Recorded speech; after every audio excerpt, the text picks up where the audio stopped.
Welcome to the show. I'm your host, Dr. Mike Wall. With the COVID-19 pandemic and public health guidance recommending physical distancing measures, workplaces around the country and around the world have had their teams working from home. Now, there's no doubt that a lot of people have had a proper ergonomic setup while at the office, but your home office might be a different story. There are distractions, makeshift equipment, and an interplay between your home and work life all at once.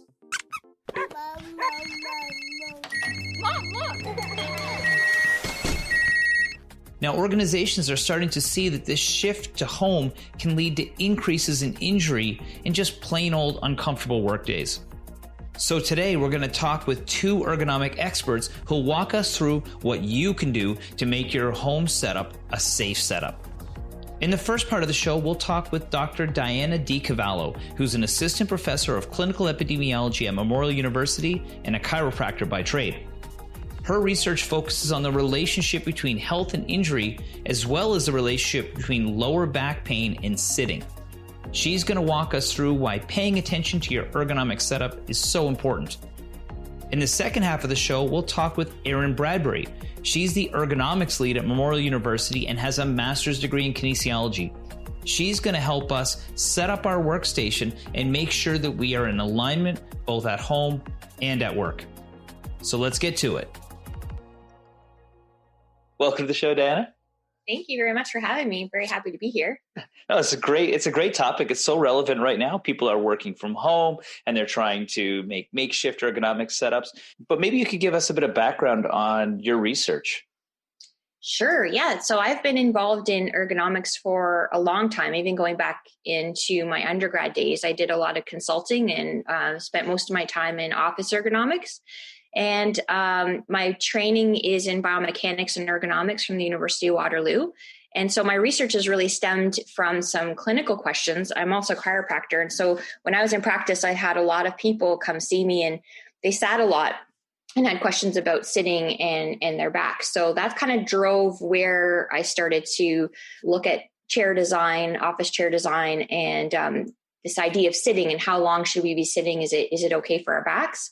And I did that in my doctoral work and then have continued on. So our lab here at the Faculty of Medicine has a strong arm that deals with essentially looking at what flexion, like what happens to our backs when we're in these postures for really long periods of time, as well as some ergonomic aspects of that. So that's what we focus on.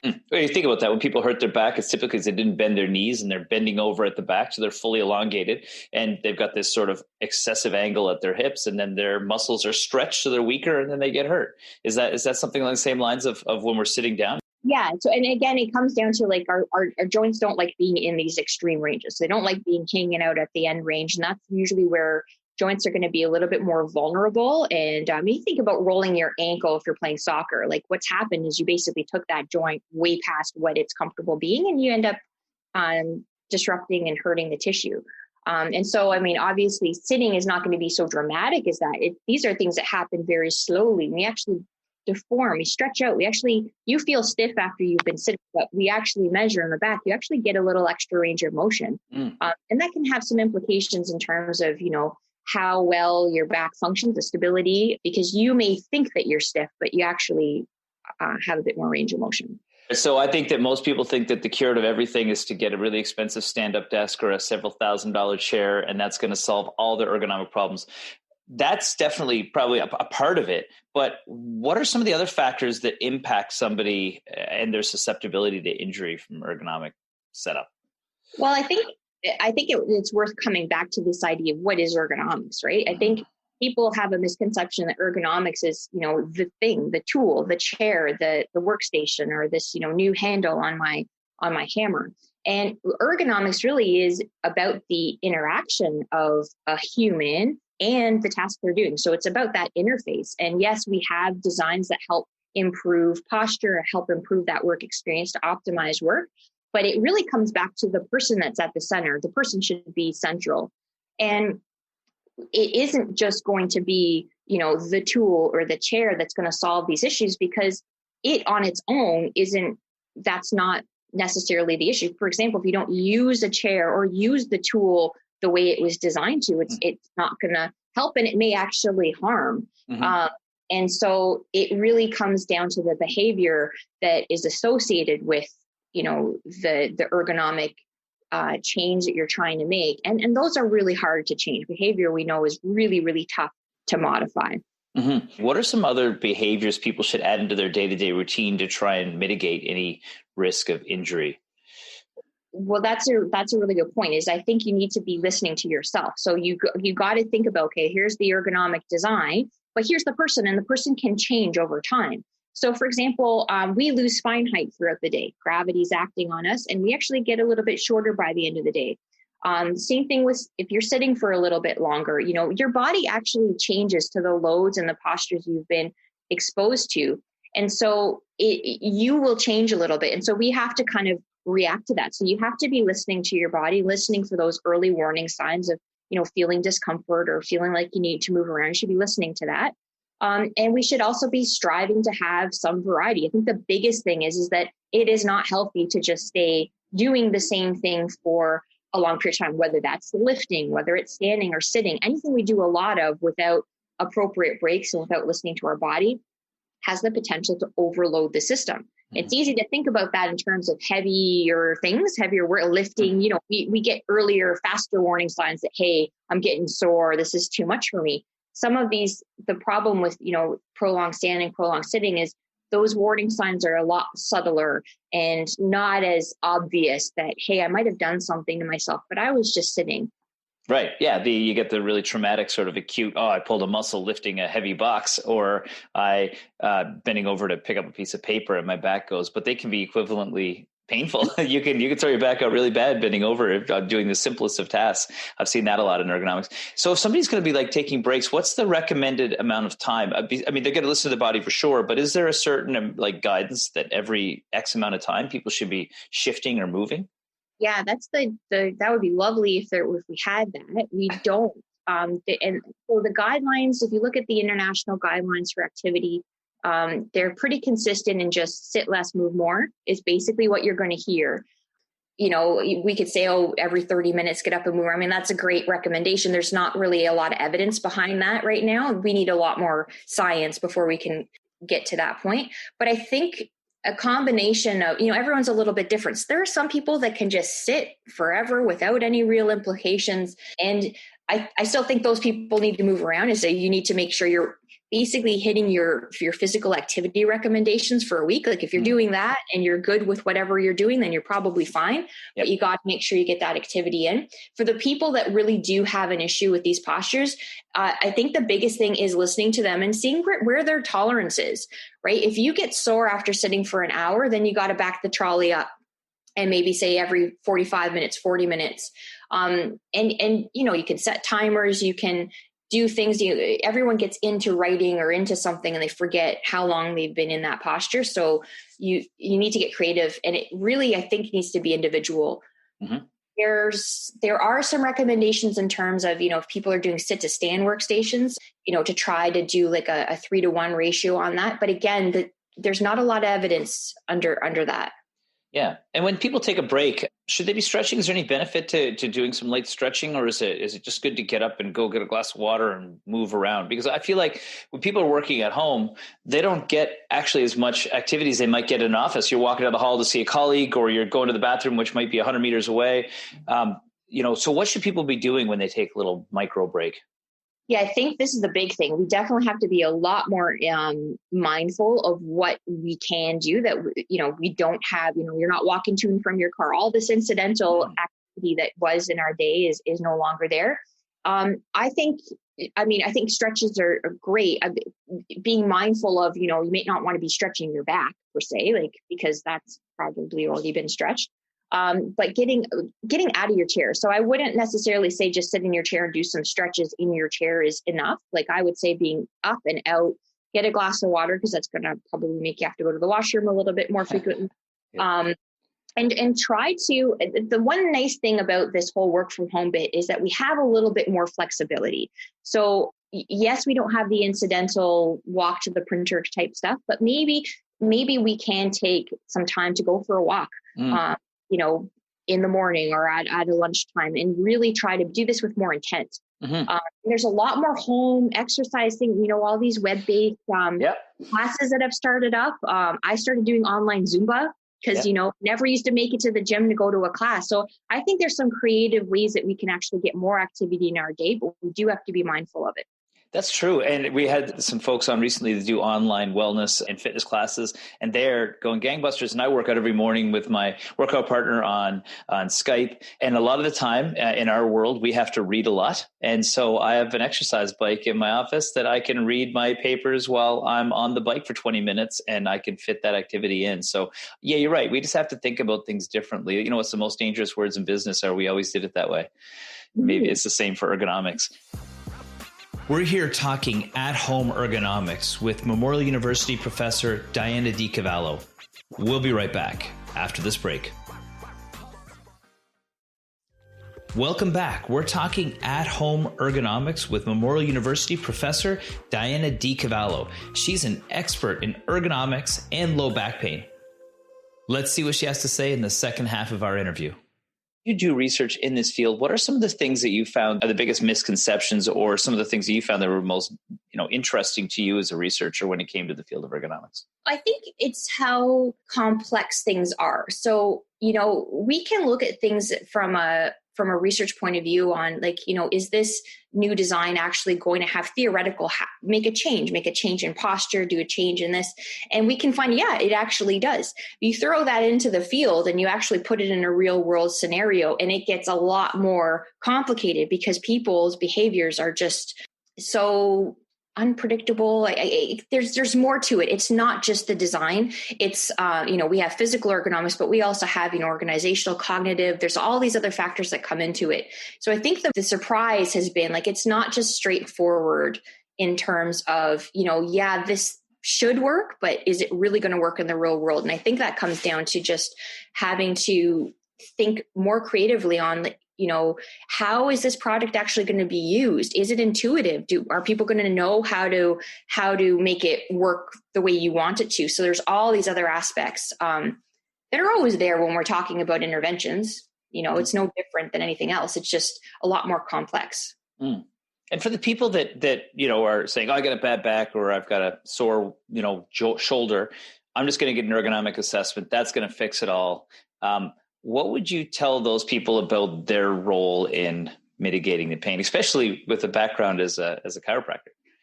Well, first of all, I'd say that's a great first thing to do. I think everybody should be taking steps to try to get as much knowledge as possible, and having an ergonomic assessment and having that chance to chat with a professional about your work setup is always going to be a good thing.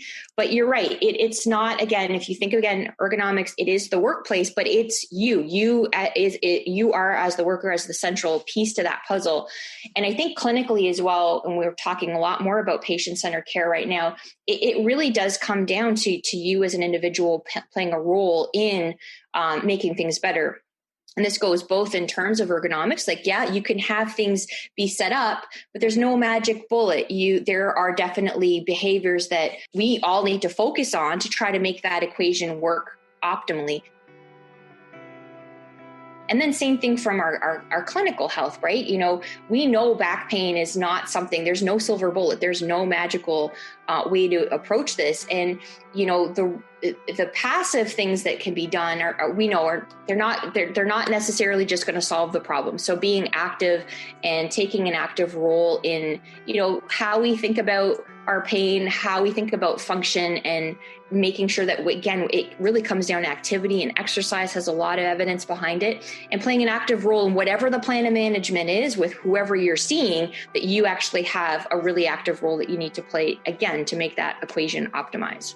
I think you hit on a really great point there. Having an ergonomic assessment allows an expert to come in and assess what you need, first of all, for your setup. But secondly, they may give you advice on who you need to talk to be able to fix some of those injuries on your own, whether it be through rehabilitation or whatever. So that's very valuable.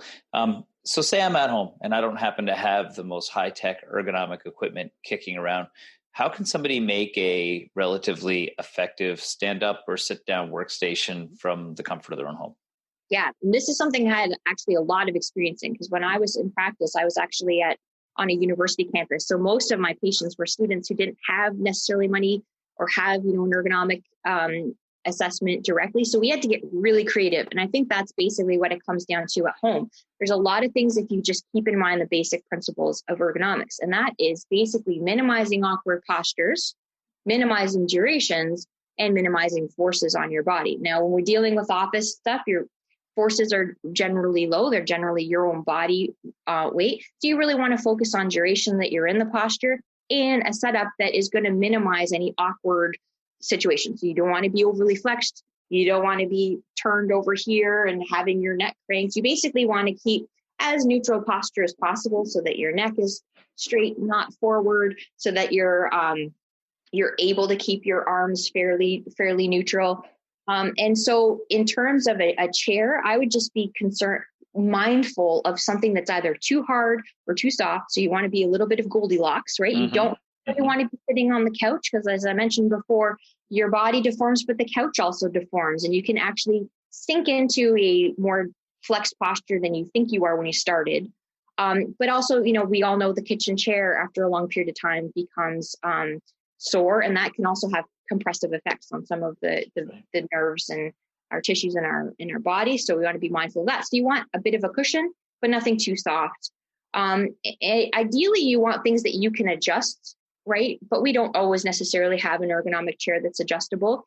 So just getting creative, maybe there's more than one chair you have that you can kind of rotate through. Maybe it is going from a kitchen chair to something a bit softer, just not spending as much time in it. You want to be at a table that you're not kind of raising your arms up too high, or you're not, working too low. So you just have to kind of look around and get creative. Maybe there's a TV dinner tray, or maybe there's something that you can use, but you just kind of have to look at your own body and see, are you in a position that you're not awkward? That's number one. For standing, you can use a kitchen counter if you have a laptop, right? So that actually becomes it's already at a good working height for where usually when you're standing, you want your desk to be just under your elbows or that table height. So that actually becomes a good place. I've always recommended people to look into things like, an extra monitor or an external mouse and keyboard, especially you're dealing with these laptops. It's very confined. That's actually part of the problem of them. And you really can create an issue with your neck and your upper back because you're basically limiting how many postures you can be in because of the way it's designed. So, I always used to tell my students, it's not too expensive to get an extra keyboard. You can put your laptop up on a bunch of books and use that as your monitor that's a bit higher. And then you can have your keyboard and your mouse at a better height. So those are some inexpensive things that can help you out. If you have the ability to get a monitor as well, that just helps too, because it gives you more choice. And again, at the end of the day, getting creative, you just want to make sure things are safe and stable. And it's funny you say that because even with the chair, so people are like, oh, my legs are dangling. Well, you can put something underneath as a footrest. I was at a work site one time and it was designed a long time ago and the control panels were too high and they were like, we got to raise the floor. And I was like, or you could get a stool for your feet, so there are some creative ways. And I remember the story about the NASA that spent $1 million developing a pen that would work in space and the Russian used a pencil. What are some warning signs? If somebody starts to experience certain signs and symptoms, when should they really start taking this seriously and say, look, I need to get my setup looked at? Our body has a lot of different signs. Some of it could be pain or discomfort, that you're actually really sore. Some of it can just be sensations of numbness or tingling, numbness, paresthesia type stuff. These are the short-term things that, you might hit them and they go away and then you do it again and then it comes back again. These are the things that you want to kind of pay attention to because they're the early warning signs. Nothing's seriously wrong. It's just that your body's telling you, hey, there's a consequence to what we're doing.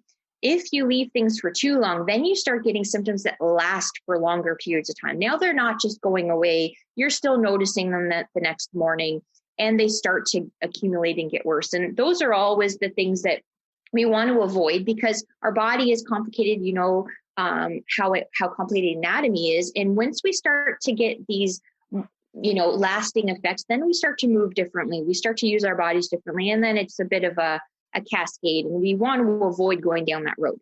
So really you want to be getting help earlier. And I know a lot of companies have been offering home-based, at least ergonomic consulting or some support in that regard. So take advantage of what's available if you have that from your workplace. If you don't, there's a number of resources, and I'll share them with you after, that you can kind of do some learning on your own.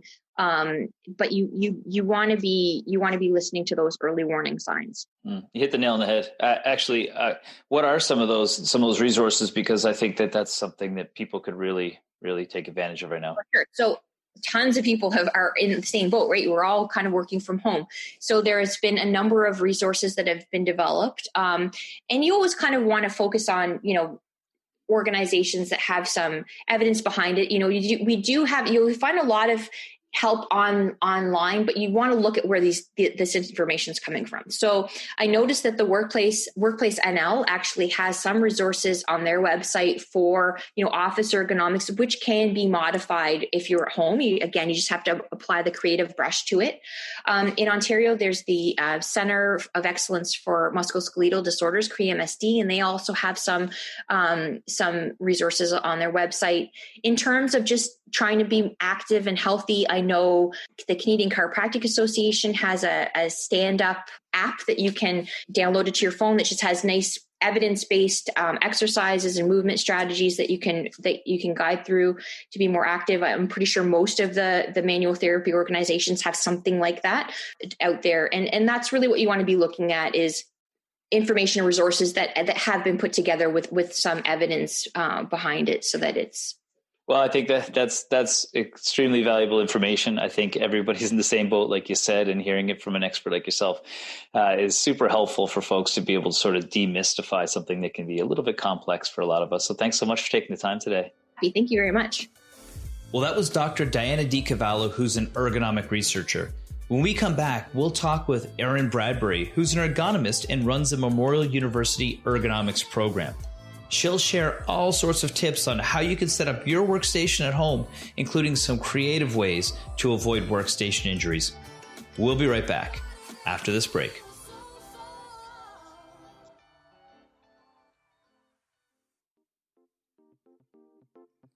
Welcome back. Now we're going to have a chat with Erin Bradbury. She's an ergonomist and runs the Memorial University Ergonomics program. She's going to talk about why ergonomics is important and then take us step by step through setting up our own workstation at home. We caught up this week to have a chat, so let's check it out. Welcome to the show, Erin. It's great to see you. Thank you. Thank you for having me. It's great to see you as well. So, Erin, you are the ergonomics lead for Memorial University, so you're obviously busy. People are working from home, but can you give us a bit of background on how you got into the field? Well, I have a Master's of Science in Kinesiology, specializing in ergonomics and biomechanics. So I've been the ergonomist at MUN for 14 years, and I also do consulting as time allows. I have 2 little boys who don't always allow that extra time. So I originally didn't start out doing ergonomics. I started out with doing a biology degree. I wanted to go to med school, realized that wasn't for me, and I moved into kinesiology to do cold water physiology. But as, you meet new people and you learn what research they're doing, that becomes interesting to you. So I had Dr. Scott McKinnon as my master supervisor, who is well known in the ergonomics biomechanics circles. So he kind of turned me towards ergonomics, and here I am. Right. I mean, that's when I met you, when I first moved here, and we were going to grad school together, and we'd be down in those labs all day long, and you've done a lot since then. So right now, you guys have obviously had to adapt at Memorial.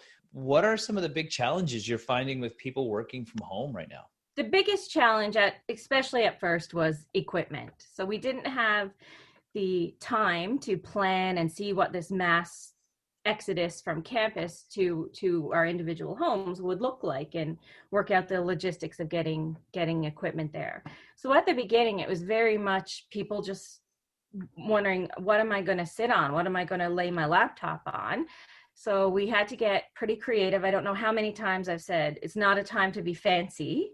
Ironing boards were used as makeshift keyboard trays, boxes or overturned pots as monitor lifts. Like my keyboard tray is still 2 stools with puzzle boxes taped to it and a plank of wood.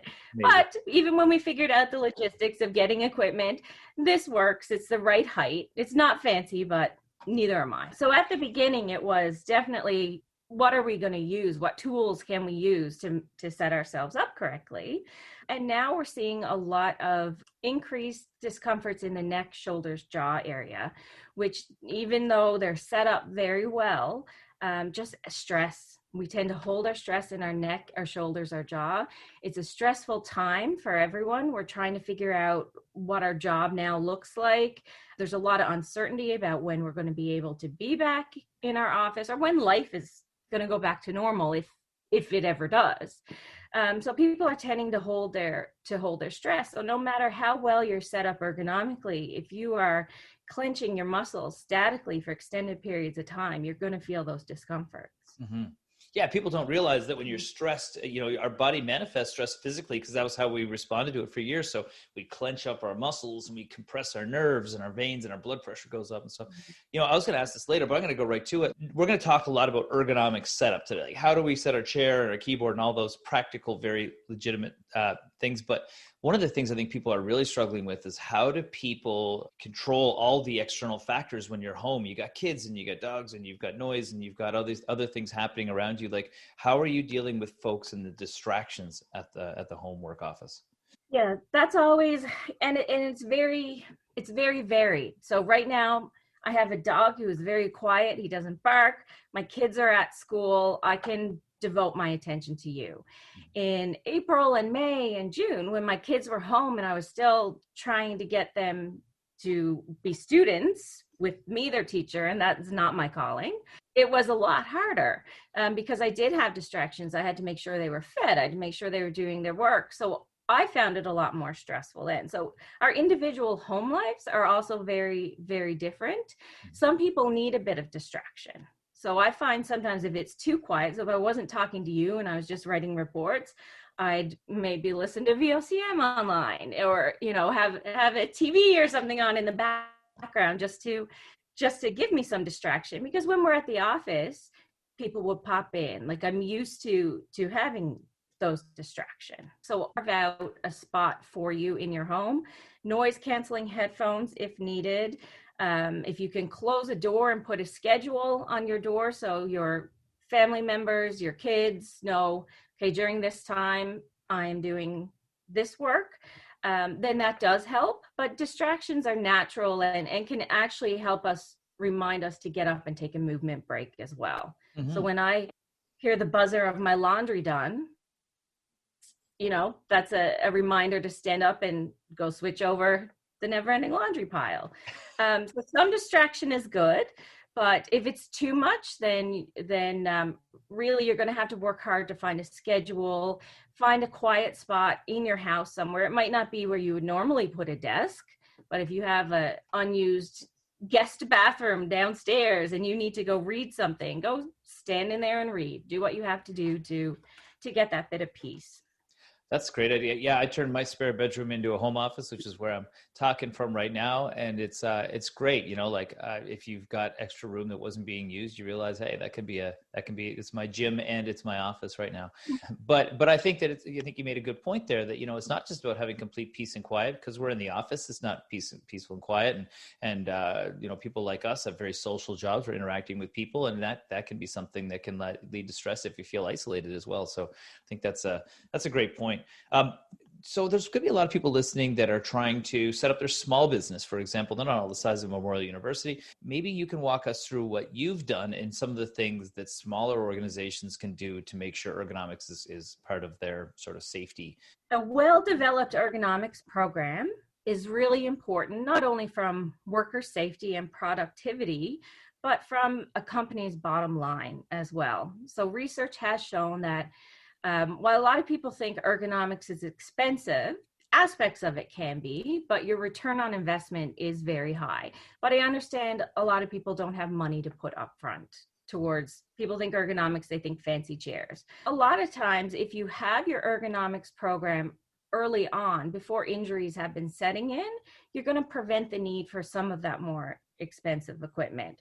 So if you're ensuring your employees have a decent chair that has some adjustments and all their heights are set correctly, then that will help prevent maybe needing a more expensive one down the road. And ergonomics isn't just about office ergonomics, but wherever an employee works, ergonomics needs to be taken into account. So musculoskeletal injuries are the number one lost time injuries, lost time claims in Newfoundland and most places across the world. And it has a huge price tag attached to that, not just the direct costs of payouts, but indirect costs. So if I was to go off today with all that tacit knowledge, all that knowledge that's just in my head from working where I've worked for 14 years, goes with me out the door. Mm-hmm. So they would have to pay to hire someone to fill in, who might not know the processes of the company, or might not know that, oh, if you want a quicker answer on this, you call Linda instead of Bob, or, you know, these things that just helped roll things through a lot quicker during the day. So the cost of an ergonomics program pays for itself.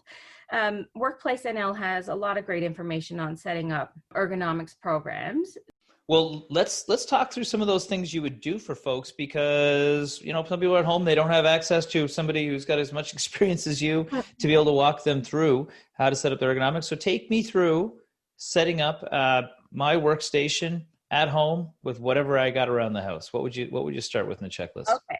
So the first thing you want to do is assess what you're sitting on.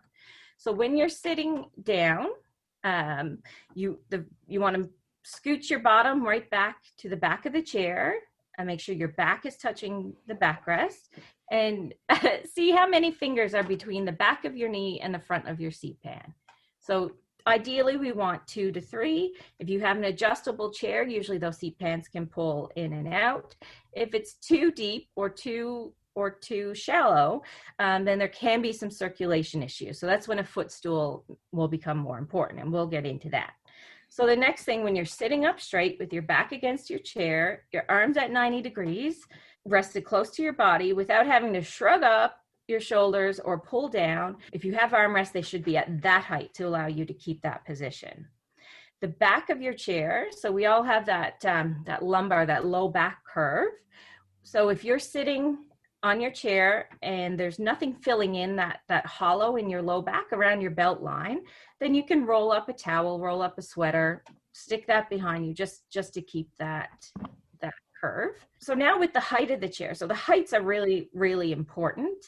When you are sitting in that position with your elbows at 90 degrees, your keyboard and mouse should be at your fingertips. So usually we want your desk, or whatever your keyboard and mouse is on, if it's a tray or if it's a plank of wood and stools and puzzle boxes, whatever your keyboard and mouse is on, you want that to be about the same height as your elbows, or maybe a little bit lower. So if you're not at that height, then you want to bring your chair up in height, if it can be. You may need a footstool. So a footstool can be anything. It can be a box, it can be a book bag filled with books so it doesn't slide around, anything just to help you have your feet firmly on something so that you're not increasing the pressure underneath your thighs and messing with your circulation. So that's really it for the chair.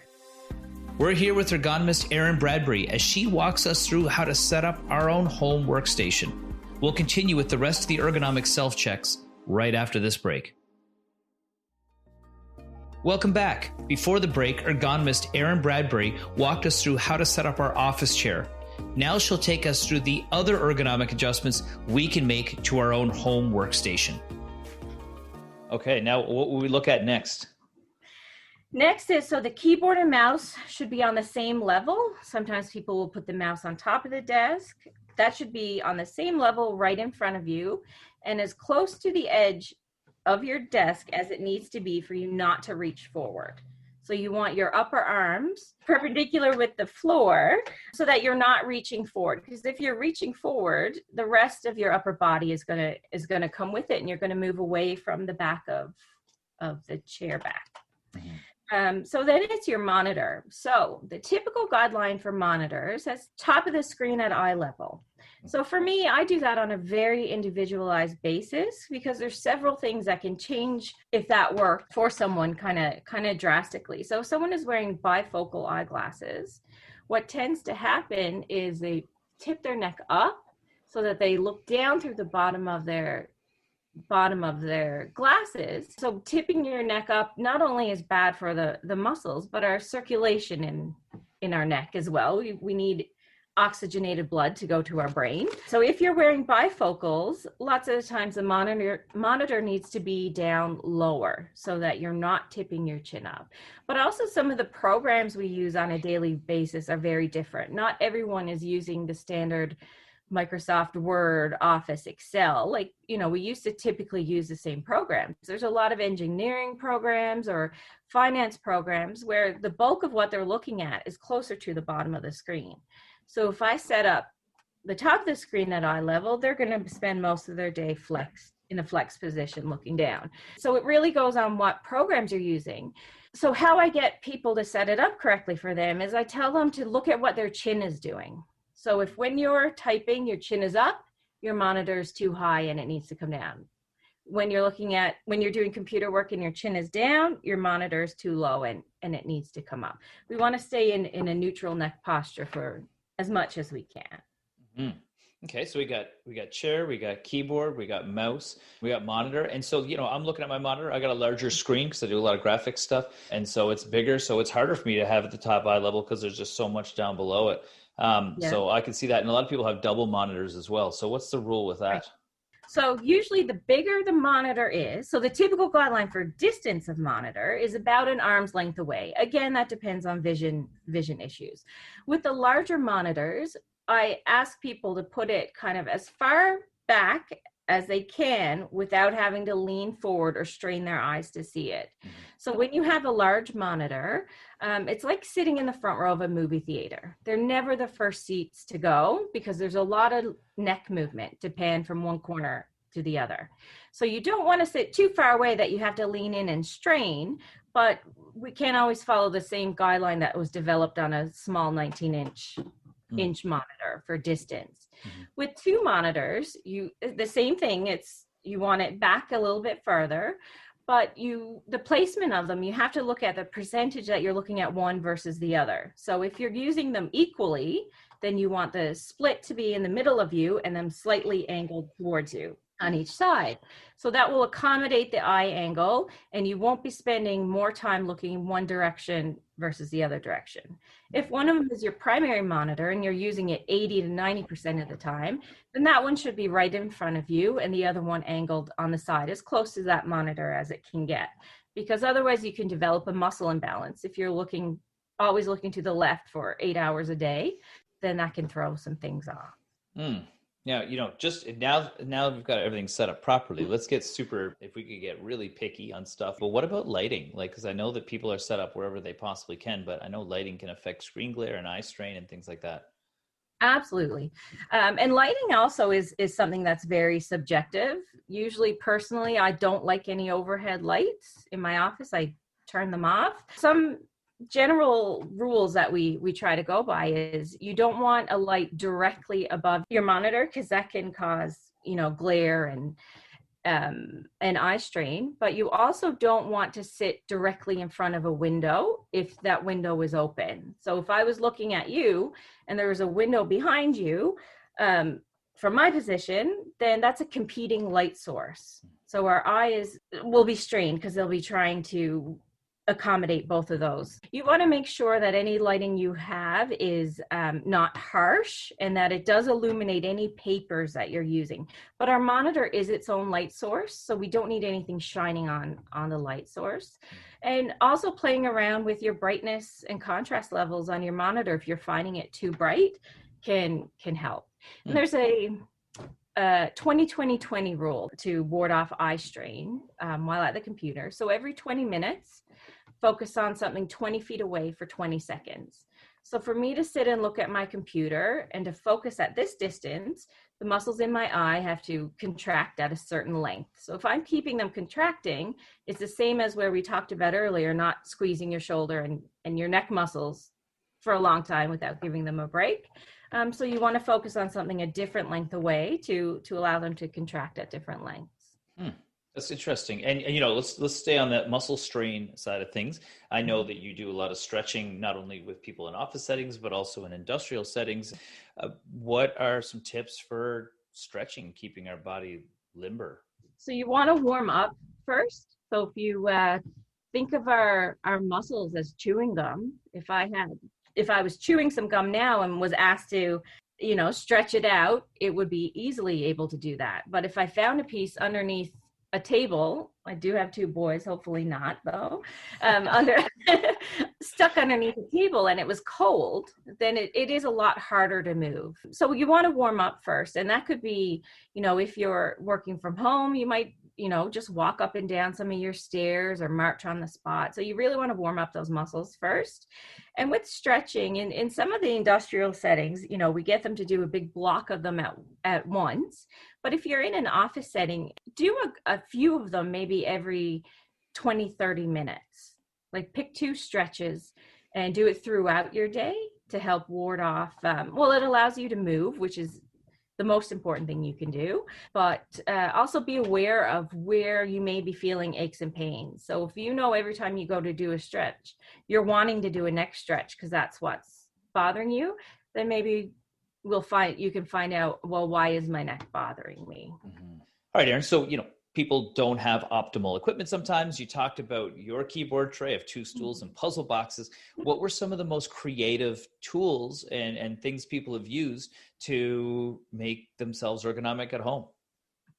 Oh, I've seen a lot, Mike.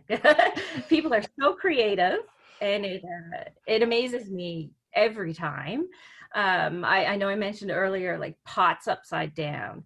Someone was in their kitchen and would stand sometimes. They had their setup, but they wanted to stand and do some work.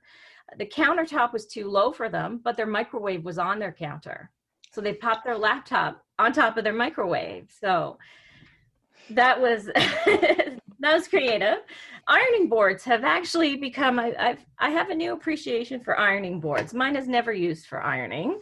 But yeah, they're adjustable. So that's brilliant.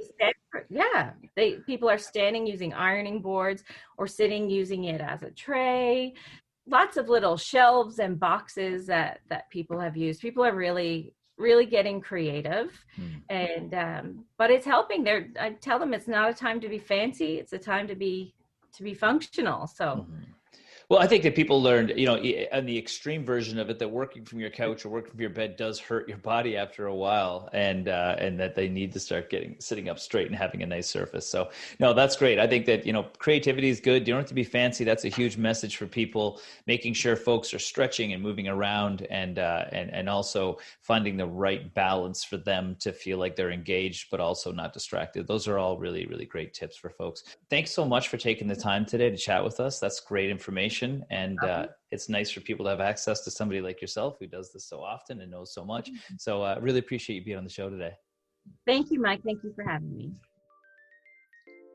Well, that's today's show. And if you're working from home and needed some ergonomic guidance, you can't get better experts than Dr. DeCarvalho and Erin Bradbury. And if you're someone who's experiencing aches and pains from your work setup, then take their advice and do the self-checks. And if it's getting worse each day, you should go talk to your medical team. Now, if you have a company, big or small, and ergonomics isn't on your radar, maybe you should look at it. As both of our guests mentioned, there's lots of resources out there, including some great info available on the Workplace NL website. In the meantime, take your breaks, keep your body moving, and get your workstation lined up. Thanks for joining me. I'm your host, Dr. Mike Wall. We'll see you back here next week for another episode of the Wellness and Healthy Lifestyle Show on your VOCM.